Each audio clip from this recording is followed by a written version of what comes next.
Karena bertemu lalu berjodoh atau karena ada jodoh maka bertemu? Karena ada jodoh maka bertemu. Berapa banyak orang yang bertemu tapi tak berjodoh? Berapa banyak orang yang berjodoh baru sekali bertemu langsung jadi? كانوا قليلا من الليل ما يهجعون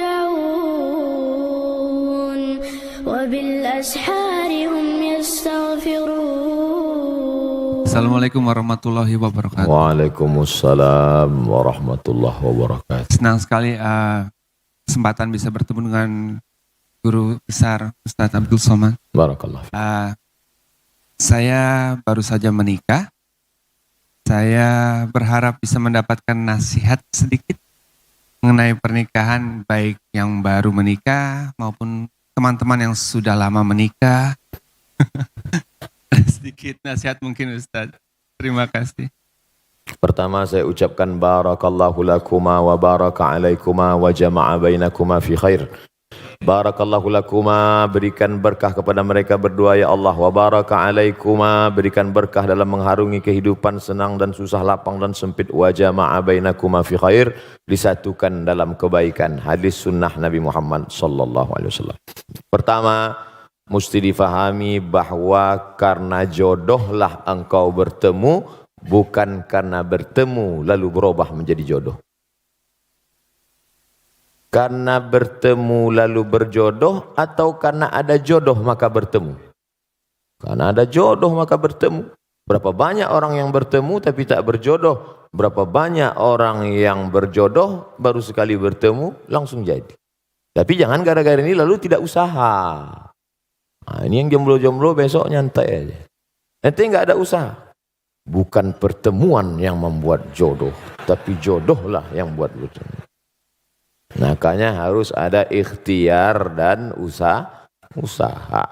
Ini jodoh saya, bahwa saya sudah dikasih air hari ini 2 botol, 1 gelas dengan permen. Ini jodoh saya, rezeki saya ini.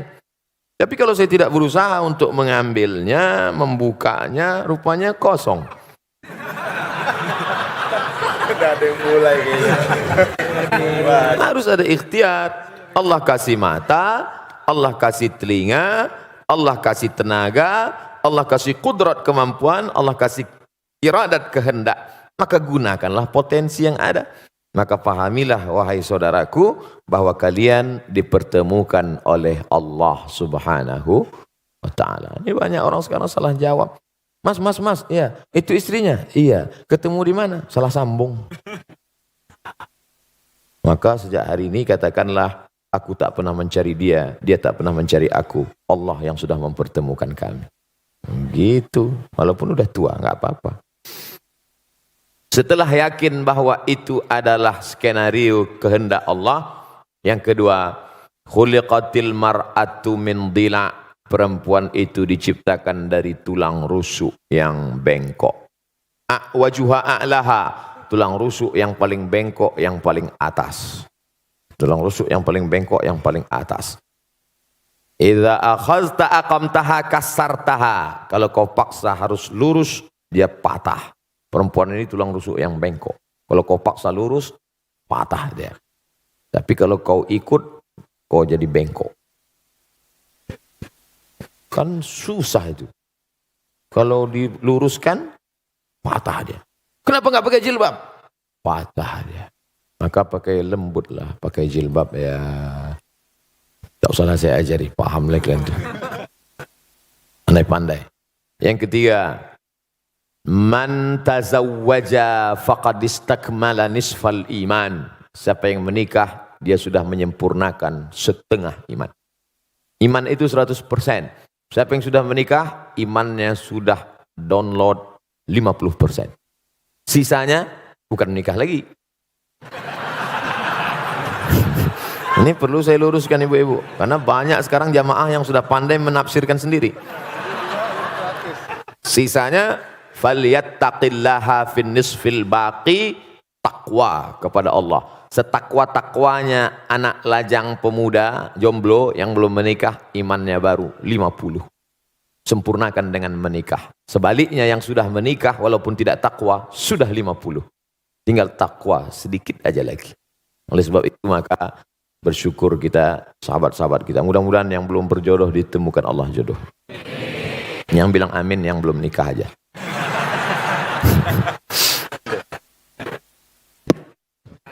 Masih ada. Ini baru 3. Yang keempat, dulu ketika engkau sendirian, wahai saudaraku, yang kau urus solatmu saja, yang kau urus jilbabmu saja. Oh, tak pakai jilbab. Tapi setelah kau menikah, sekarang ada beberapa gerbong kereta di belakangmu, tanggung jawabmu besar. Dulu yang penting solat sudah, tapi sekarang kau sudah menjadi imam. Berusahalah menjadi imam yang baik. Yang kelima, nikah dalam Islam bukan hanya seks, tapi ada yang lebih bermakna daripada itu. Ada amal yang mengalir. Yang tadi rajin solat duha, stop kalau mati. Yang rajin baca zikir doa, habis kalau mati. Tapi yang menikah ada amal yang tidak mati. Waladun salihun, anak yang soleh. Mudah-mudahan dari kalian berdua dan yang lain-lain diberikan Allah anak-anak yang soleh dan soleh. Amin. Ya Rabbal Alamin. Berikutnya pertanyaan, Amar. Assalamualaikum warahmatullahi wabarakatuh. Waalaikumsalam. Selamat pagi Pak Ustadz. Selamat pagi semuanya. Ketemu lagi kita Pak Ustadz. Kemarin saya pernah bertanya sama Pak Ustadz. Ya. Dan saya tidak pernah bosan untuk bertanya lagi sama Pak Ustadz. Baik. Saya tertarik sekali dengan ceramah Pak Ustadz barusan yang tentang ngerusak diri fisik maupun metafisik. Dan saya mengakui juga dulu, ini juga untuk menjadi contoh untuk semua saudara-saudara di sini. Saya mengakui kalau saya tidak berdaya dengan adiksi saya. Saya waktu itu saya belum pernah melihat, mendengar dan salah pergaulan hingga saya tiba-tiba ditarik oleh pihak yang berwenang. Dan sampai situ saya mulai belajar dan sekarang saya menemu istri saya yang paling cantik yang sedang hamil kembar. Doain semoga anak kami semoga sehat. Amin. Amin. Amin. Ya Rabbal Alamin. Dan pertanyaannya adalah, adakah ilmu atau aturan Pak Ustadz agar kita tetap bisa istiqomah di jalan yang benar dan baik menurut Islam? Terima kasih. Assalamualaikum warahmatullahi wabarakatuh. Sahabat Nabi SAW yang sudah masuk Islam itu apa yang mereka lakukan? Mereka belajar. Belajar. La ilaha illallah. Tapi lihat pangkal ayatnya. Bukan ujuk-ujuk langsung la ilaha illallah. Fa'lam annahu la ilaha illallah. Berilmu dulu. Kami belajar melalui medsos. Bagus. Tapi hadir tanya. Jangan baca sendiri, dengar sendiri, pahami sendiri, simpulkan sendiri, nyasar sendiri. Harus berguru. Man la syaikha lahu fasyaitanu syaikhuhu. Siapa yang tidak berguru, setan gurunya. Baca Quran aja bisa salah keliru, apalagi memahami isi Al-Quran. Oleh sebab itu yang pertama belajar. Yang kedua komunitas. Karena kita amat sangat berpengaruh terhadap lingkungan kita. Kalau punya grup yang mengingatkan kita baca Quran sudah berapa juz. Kalau punya komunitas yang ngajak kita kepada sholat berjamaah.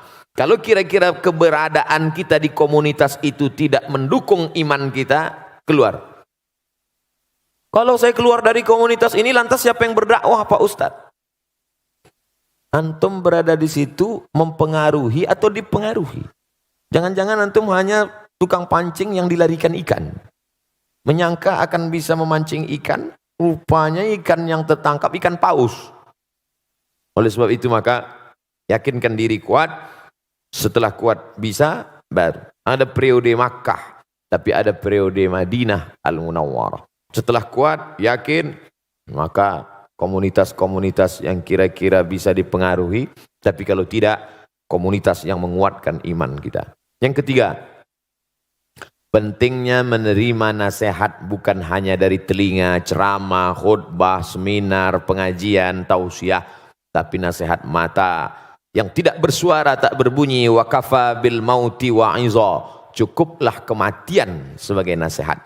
Makanya kalau ada orang meninggal, datang, Syukur-syukur bisa ikut gali kuburnya, ikut masuk ke dalam. Man syahidal janazata, siapa yang menyaksikan jenazah hatta tusalla alaiha, sampai solat jenazah, dapat pahala balasan qirat, 1 qirat.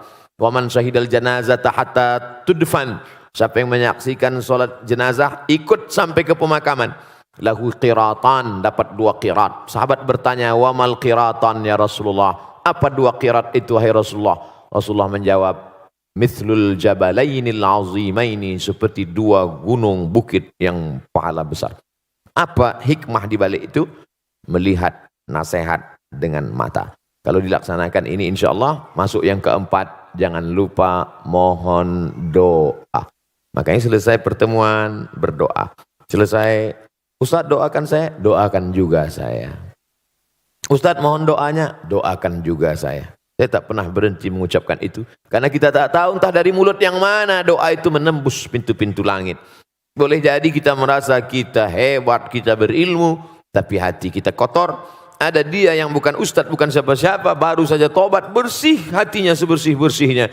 Lalu dari hati itu terpancar doa, dari doa itulah dikabulkan Allah. Makanya selalu saya katakan, doakan Ustadz Abdul Somad, doa dalam keadaan mati, husnul khatimah. Jangan sekarang, kita masih ada jadwal lagi. Jangan lupa subscribe, like,